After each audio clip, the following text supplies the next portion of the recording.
New this morning, headlines of inflation and taxes have already rocked our finances in 2021, and we're only about halfway through the year. Local financial professional Tony Drake from Drake & Associates is joining us this morning with 3 mid-year money moves to set our pocketbooks up for some success before the end of the year. Good morning, Tony. Thank you for being here. Good morning, Megan. Thanks for having me. So a lot has happened since January to impact our finances. What would you recommend people keep their eye on right now? Well, it's hard to turn on any financial news and not hear about potential for rising inflation and taxation. Lumber prices peaked at almost 400% their previous value. We've all felt the pressure and the pain at the gas pump. So inflation is real. So it's really important to make sure your portfolio is set up to handle inflation. Talking to your financial professional to make sure you're invested in a spot that's appropriate for where you are in your stage of life is really important to combat that. Okay, now let's talk about inflation as far as could it be a good thing for someone who's in a lot of debt? You know, saying here the amount someone owes wouldn't change, but their assets could be worth more with inflation.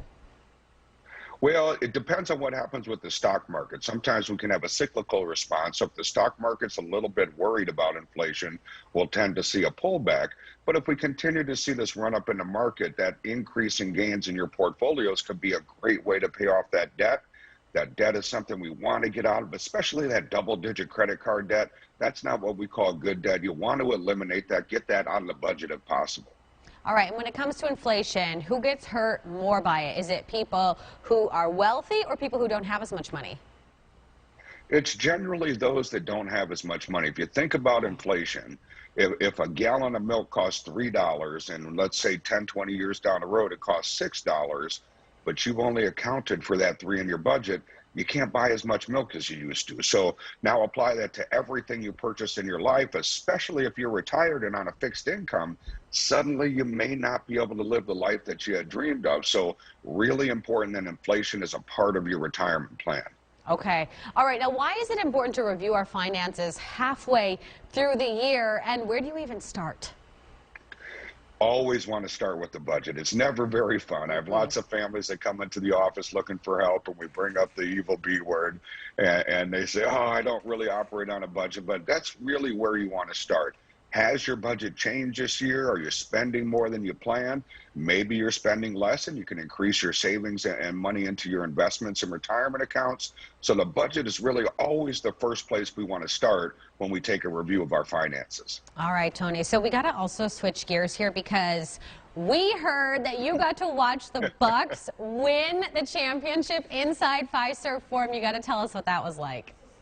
Unbelievable. You may hear my scratchy voice yet. Still pretty hoarse from Tuesday night, but we've been longtime fans and season ticket holders and been through some of the tough years and, you know, some struggles, frankly, they had in the playoffs the last couple of years. But to be there, it's difficult to put into words, but the energy, it was just a magical night. My son and daughter were with me, and my son said to me as we're leaving, Dad, I think I'm going to tell my kids about this night. That's so It was just so magical. That gives me chills. And so you guys, like you were saying, you've been longtime fans forever.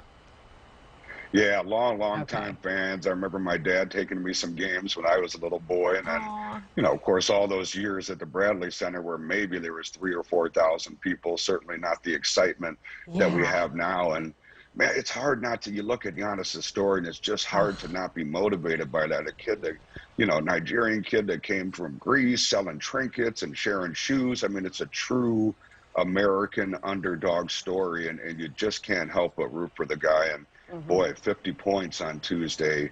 He just took over and decided it was time for them to win a championship. Yeah, he did. Yeah, I love that. So how close were you guys able to get to the court?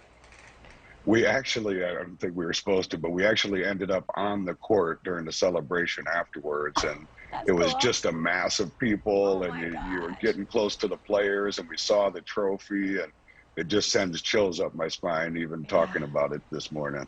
Yeah, and you talked a lot about, you know, Giannis and his story, and we just showed some video there of him, you know, lifting that MVP trophy. What was going through your mind as you saw that?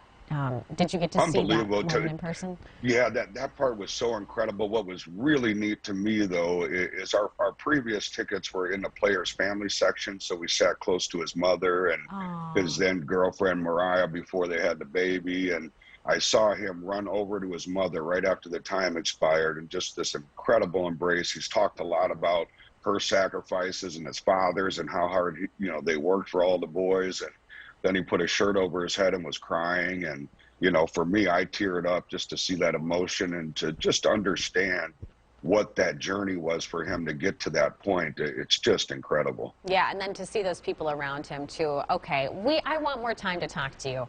Are you going to the parade today?